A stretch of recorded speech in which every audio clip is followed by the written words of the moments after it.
Nós estamos entendendo aqui que há uma necessidade de reconciliação por causa do pecado, que Deus é o autor da reconciliação e não você. Aí nós entramos, acredito, na última aula, no terceiro ponto, a base da reconciliação. Número 3, a base. Qual que é a base da reconciliação? Para quem está chegando hoje, nós estamos estudando o tema reconciliação com Deus, que é o assunto do nosso capítulo da aula, do capítulo 5. A base da reconciliação com Deus está no verso 19. Está no verso 19 também. A saber que Deus estava em Cristo reconciliando consigo o mundo agora, não lhes imputando as suas transgressões, e confiou em nós a palavra da reconciliação. Essa parte final do versículo 19 mostra qual que é a base. A necessidade foi por causa, vou colocar em preto aqui, ó. A necessidade foi por causa do pecado. O autor, Deus.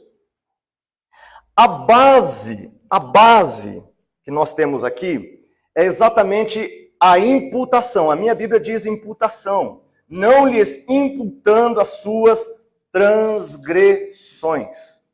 Alguma outra versão aí? Fora imputação? Não levando em conta. Então, essa é a palavra imputação, tá, gente? Uma palavra que muitos irmãos não conhecem, imputação.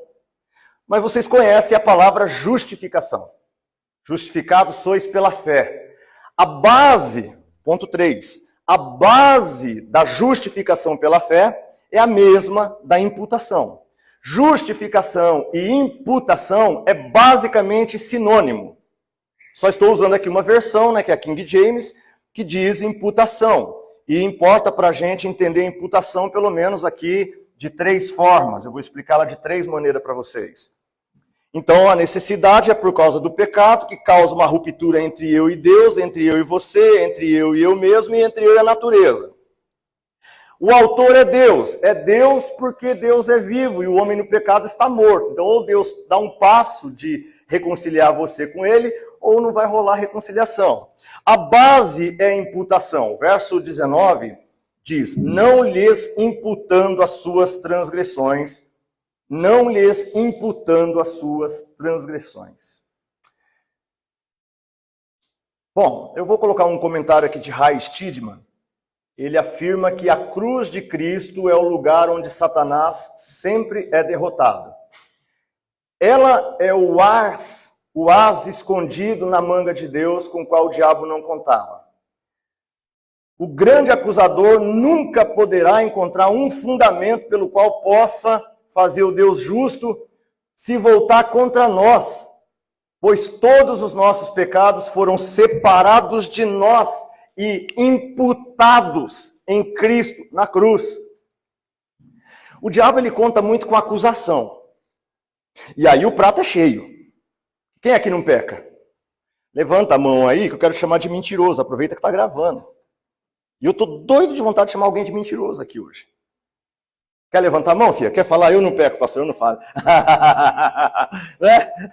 Alguém quer se arriscar? Todos pecam. A partir do momento que todos pecam, eu parto do pressuposto que Satanás é o acusador. Então ele é o acusador dos irmãos. Ele quer acusar você das suas falhas. Só que tem um as de copa, né? Deus tem um as na manga. A imputação. Porque como que acontece a imputação? Imputação é uma linguagem do banco. Assim como justificação também é uma linguagem, na língua grega do Novo Testamento, é uma linguagem bancária. Então, falar de imputação ou justificação é o quê? Significa que o Rubens tem uma conta bancária, essa conta bancária do Rubens. Justificação vai ser o seguinte, o Rubens está com débito no banco. Está com débito, estou no vermelho, estou devendo muito para o banco. Me enrolei nas minhas contas, irmã Cirlei. E o juro do banco é alto, assim como o juro do pecado é caro. É de matar. Consegue entender? O juro é de matar, Beto. O juro do pecado e o juro do banco. Aliás, o juro de banco também, né, gente? É de matar. É de lascar, é de arrancar pica-pau do toco. Não dá. Ou seja, estou num débito no banco. E agora eu tenho até medo de frequentar o banco e o gerente me vê uma hora dessa e fala, Rubão, vem cá, Rubão, você está devendo para o banco e agora está correndo daqui? Algumas pessoas correm do banco, correm da igreja, porque acham que Deus quer pegar elas. Você está devendo para Deus? Você pecou essa semana, você aprontou, você falou que não devia, pôs a mão na cumbuca, assistiu o que não era para assistir, falou o que não era para falar, fez o que não era para ter feito, aí o camarada não quer nem aparecer numa igreja, por exemplo, ele imagina que Deus, o gerente do banco, vai pegar ele e vai torcer o pescoço, vai dizer, você está me devendo. Acontece que na doutrina da justificação, tem um outro banco, tem um tal de Jesus, que tem uma conta bancária poderosa. E ele, sabendo que a sua conta está negativa, ele decide pegar saldo dele e jogar na sua conta. E, tetelestai, pagar, está pago. Subiu no alto da cruz e ele foi lá pagar o meu débito bancário com Deus. Jesus, com o sangue dele, pagou todos os meus débitos, mas não pagou os meus débitos até a cruz, porque eu não tinha nem nascido. Pagou os meus débitos até o meu último suspiro, até meu último fôlego de vida. O dia que o pastor Rubens ouviu falar assim, morreu. Ó, expirou e morreu. Até aqueles momentos ali, o que eu tiver cometido de pecado, na verdade já foram todos pagos lá na cruz de Cristo. Lá na cruz de Cristo. Da cruz para cá é que eu vou nascer. Eu vou nascer agora, em 1975, depois de Cristo. Porém, todos os meus pecados, Beto, já estão todos pagos. Posso ouvir um amém? Amém. Isso aqui é doutrina bíblica que eu estou ensinando, tá? Chama justificação pela fé. Ou, na palavra da versão King James, imputação. Alguns de nós achamos que Deus olha para a nossa conta hoje à noite e vê que a gente pisou na bola essa semana. Você pecou, você errou, você falhou. Então você deve estar com um saldinho ruim lá na presença de Deus, né? Porque você pecou. Quando você não entende doutrina de justificação pela fé, você acha que está devendo a Deus ainda. A doutrina da imputação, que está aqui no verso 19, ou chamada de justificação pela fé em outros lugares, é uma doutrina que diz que Deus nunca mais vai cobrar de você nenhum dos seus pecados cometidos até seu último dia. Por que que Deus não vai cobrar nenhum dos seus pecados de você? Por quê? Por quê? Por quê? Porque ele já cobrou. Ele já cobrou. E quem pagou?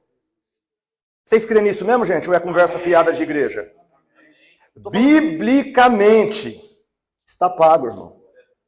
Agora você anda destruído se quiser. Anda achando que você está devendo no banco se quiser, mas na verdade é que já está pago. Tudo. Tudo, irmã. Tudo. Tudo é tudo. Ou seja, somos devedores a Deus? Resposta correta, não. Os puritanos diziam isso, Spurgeon dizia isso, nós não devemos nada a Deus. Mesmo no sermão de Spurgeon, cujo título é Devedores, somos devedores, mesmo nesse sermão que ele pregou no Tabernáculo Metropolitano, ele foi cuidadoso em dizer que nós não devemos nada à justiça de Deus. Devemos sim ao amor de Deus. Ao amor de Deus, pastor Samuel, devemos muito. Mas à justiça de Deus não devemos nada. Porque quanto à justiça de Deus, Jesus já pagou. Já fez imputação pelos nossos pecados. Bom, então vamos entender isso aqui melhor. A imputação acontece aqui no nosso texto, pelo menos de três formas. Três formas acontecem aqui. Primeira, vou colocar imputação, número 1. Deus não imputa, ou seja, Deus não deposita. Vamos pegar imputar como depositar? É linguagem bancária, tudo bem? A Bíblia usa essa linguagem. Justificar é depositar também, a base é a mesma. Deus não imputa mais nossos pecados em nós. Base número 1. Deus não imputa mais os pecados em nós. Todos os pecados que vocês cometem, Deus não coloca mais na sua conta. Dá uma olhada aqui em cima, minha conta está aqui, não está? Quem entende o que eu estou falando? A minha conta está aqui, essa caixinha é meu banco, eu tenho uma conta. Cada vez que eu peco, deveria ser saldo negativo, mas a pergunta é, Deus está colocando na minha conta o pecado? Essa é a minha, essa aqui do lado é a de? Ok, eu estou falando agora da minha. E o que eu estou dizendo em primeiro lugar é que Deus não imputa mais os nossos pecados em nós. Eu estou dizendo que antes de Cristo, todo o pecado era depositado na conta da pessoa.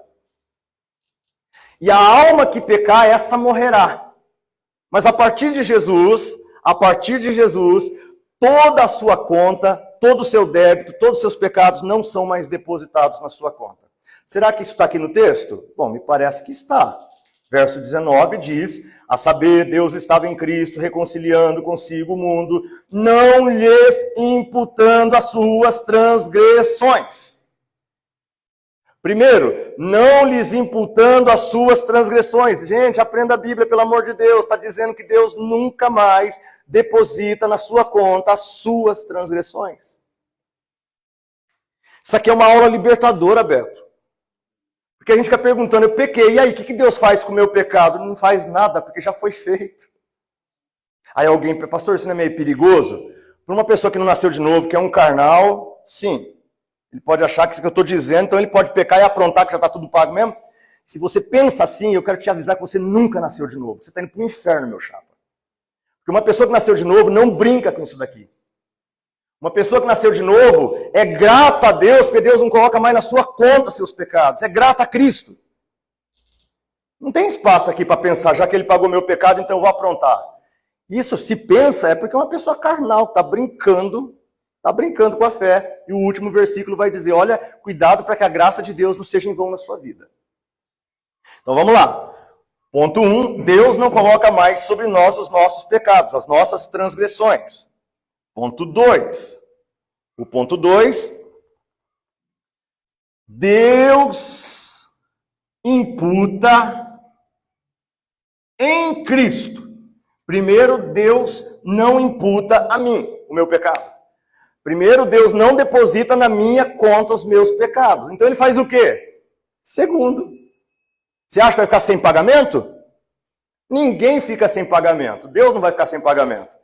Então vai ter uma imputação, é a segunda. O texto vai dizer, o verso de número 21, porque aquele que não conheceu o pecado, ele o fez pecado por nós. Verso 21. Aquele que não conheceu o pecado, isto é, Jesus, ele o fez pecado por nós. Ele quem? Deus. O fez quem? A Cristo. Pecado por quem? Por nós. Então vamos aqui, ó. Primeiro, Deus não imputa a nós as nossas transgressões. Verso 19. Então Deus faz o quê? Deus imputa em Cristo. Aquele que não tinha conhecido o pecado, imputa nele a nossa transgressão. Não é que vai ficar sem pagamento. Você pecou, só que Deus não pôs o débito na tua conta. Deus pôs o débito na conta de... Então, Rubens, você pecou, mas eu não vou pôr na sua conta. Eu vou jogar na conta de Jesus. Diante de Deus, quem é que estava devendo? Nós. Mas a partir da imputação, quem é que ficou devendo? Jesus. Na cruz, quando ele chupa a conta, ele chupa todo o débito da conta do Rubens, todo o débito da conta do Paulo, todo o débito da conta do Beto, todo o débito da conta do Cláudio, todo o débito da conta de cada um aqui. Ele chega na cruz e ele traz todos os débitos de todas as contas para a conta dele. Isso é o que Jesus está fazendo na cruz. Nessa hora em que é imputado nele as nossas transgressões, o que Deus faz com Jesus na cruz? O Pai e o Filho viviam em plena comunhão, juntinhos. De repente, o Pai faz isso.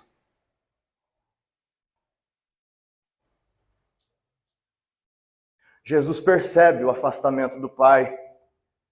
E pela primeira vez, em todo o tempo, espaço, história, se podemos usar essa linguagem, onde Pai, Filho e Espírito Santo nunca houve ruptura, nunca houve separação entre eles. Agora Jesus da cruz vê o Pai se afasta por causa das transgressões. O Pai se afasta e Jesus sente um baque danado. Ele sente um baque danado. Ele diz, Eloi, Eloi, Deus meu, lama sabachthani. Por que me desamparaste? Jesus entende. O Pai podia responder, eu estou porque eu não posso ter ligação com o pecado. Essa conta você está pagando. Então você agora vai sentir o que a dor e o drama que é estar separado de Deus. O Spurgeon, quando falou sobre esse texto, ele pregava o maior grito da cruz. O grito mais desesperado da cruz foi esse. Não foi tenho sede. O maior grito, o mais doloroso das 7 vezes que Jesus falou na cruz. A parte mais doída foi essa. Foi o grito mais alto. Que é quando você sente que entre você e o Pai houve uma ruptura de comunhão. É uma lição para você que está aqui hoje à noite. Jesus na cruz sentiu o peso de estar separado de Deus por causa do pecado. Esse é um problema hoje dos crentes modernos. Pecam e não sabem a dor que é a separação de Deus por causa do pecado. Como se não houvesse consequência. Lembre do grito mais alto da cruz. Jesus está ensinando a gente. Quando a gente peca, no mínimo, você tinha que se sentir mal pelo pecado. No mínimo, você tinha que aparecer de novo, com a boca no pó, com lágrimas nos olhos, não com aquela cara de pau. E aí, tudo bem? Pareci, tô aí de volta. No mínimo, quebrantado. E não achando que, não, tá tudo bem. Essas posturas de não está tudo bem são, no mínimo, desrespeitosas aos ensinos bíblicos. Então, aguenta firme aí. Primeiro, Deus não imputa os nossos pecados na nossa conta. Segundo, Ele imputa os nossos pecados, Ele deposita na conta de Cristo. Mas eu disse que são 3, não são? Aqui que é interessante. Deus imputa, terceira imputação, Deus imputa a justiça de Cristo em nós. Olha que coisa linda. Pastor, onde é que está isso? Se você olhar o próprio verso 21, ele mostra essa ideia de imputação. Verso 21, eu vou ler o começo e o final. O começo é o segundo ponto, o final é o terceiro. O começo diz, porque aquele que não conheceu o pecado, isto é Jesus, ele o fez pecado por nós. Você foi imputado na conta dele. Para que fôssemos feitos justiça de Deus. E quem que a Bíblia diz que é justiça nossa? Quem que a Bíblia diz que é justiça nossa? Vamos lá, igreja evangélica brasileira. Jesus! Mas essa foi uma resposta ou foi uma pergunta? Alguém respondeu assim, Jesus? Uma igreja que quer pregar o evangelho, uma igreja que quer ser missionária, tem que saber essas coisas. Irmã Cirlei, espero que eu esteja ajudando a irmã do departamento de missões com essas aulas. Porque você tem que saber o que é pregar evangelho. Você tem que saber o que é imputação. Você tem que saber o que é justiça nossa. Detalhe, socorro. Primeiro, os meus pecados, Deus não cobra mais porque Ele não depositou na minha conta, depositou na conta de Jesus. Pergunta, Jesus pagou? Sim ou não, igreja? Sim. Com o que Ele pagou? Com seu sangue. Aonde? Na cruz. Atenção às perguntas. E depois que Ele não deposita na minha conta o meu pecado, Ele deposita na conta de Jesus. A conta de Jesus era cheia ou não era? A conta de Jesus era cheia ou não era, gente? A conta de Jesus era cheia. Aí é o que aconteceu. Eu vou ver se eu acho aqui. Eu acho que é capítulo 8, verso 9. Deixa eu só ver se é isso. Não, se eu estiver enganado, eu peço perdão. É isso mesmo. Olha o 8 e 9 aí. Capítulo 8, verso 9. Tem a ver com o terceiro ponto. Olha o que aconteceu. Verso 9 do capítulo 8.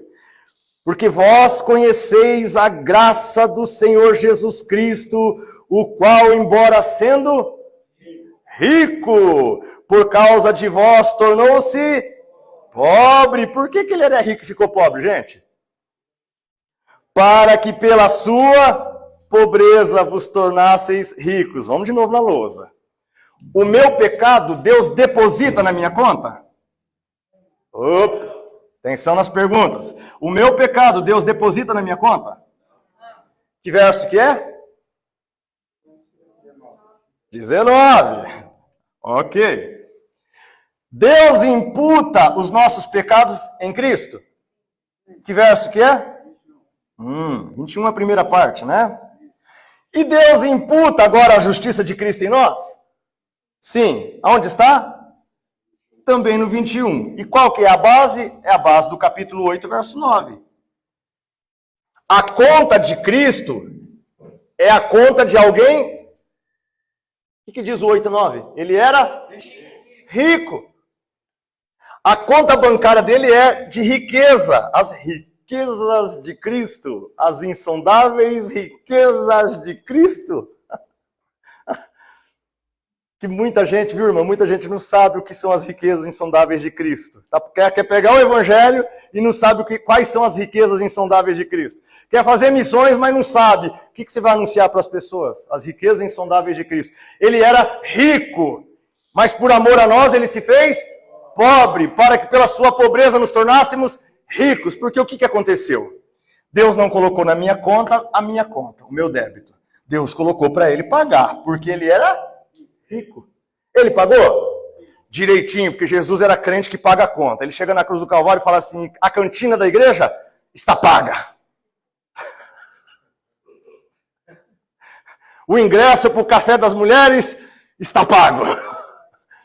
O CTL, aleluia! Esse é o tesoureiro que está falando, tá? O tesoureiro está dizendo aqui, ó, não está pago. Então, o CTL, Jesus diria, eu como aluno do CTL, posso dizer, está pago. Jesus não era caloteiro, irmãos. Jesus não enrolava para a segunda, terceira, quarta, quinta semana do ano. Ele dizia, está pago, aleluia. E aí depois ele diz, para que através da riqueza dele, pobreza dele, viesse para a sua conta e você fosse. Então é o terceiro ponto. Meu pecado Deus não deposita na minha conta. 2, meu pecado ele deposita na conta de Jesus. E as riquezas da graça de Cristo, as riquezas insondáveis de Cristo, ele deposita na conta de quem? Agora é que está a coisa. Diz que Deus deposita na nossa conta a justiça de Cristo. Deus olha para mim hoje à noite e diz, está aí alguém justo. Está aí alguém justificado. Está aí alguém totalmente imputado, depositado. E João vai dizer, fiquem tranquilos, porque Deus é justo, justo juiz. Ele não vai cobrar de novo a conta de você, Simone. Deus é tão justo, que tudo que você ainda vai pecar e já está pago pelo Filho dele, ele nunca porá isso na sua conta. Deus nunca jogará na tua cara os teus pecados, porque ele é justo. Ora, pastor, se alguém está devendo, chega diante do juiz, a conta é paga, o juiz bate o martelo e diz, está pago. Eu pergunto, minha irmã, o juiz seria justo se depois de estar pago, o martelo batido, ele chamasse você de novo no tribunal e falasse, você está me devendo? Ele seria justo? Por que ele não seria justo? Porque já foi pago. Quantas vezes tem que pagar? Uma. Quantas vezes Jesus morreu? Uma. A moeda que ele pagou é suficiente? Qual foi a moeda? Sangue. Aí ele pega a justiça dele e joga em cima de mim. Isso é imputação. Isso é doutrina da imputação, é doutrina da justificação pela fé. Vocês precisam aprender como é que falaria no banco? Qual que seria a linguagem? Alguém sabe aí?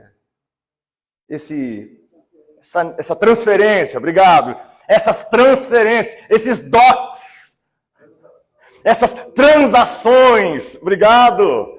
O crente precisa conhecer as transações da graça. Caso contrário, ele anda assim, ai, se Jesus vier hoje à noite, eu não sei se eu subo.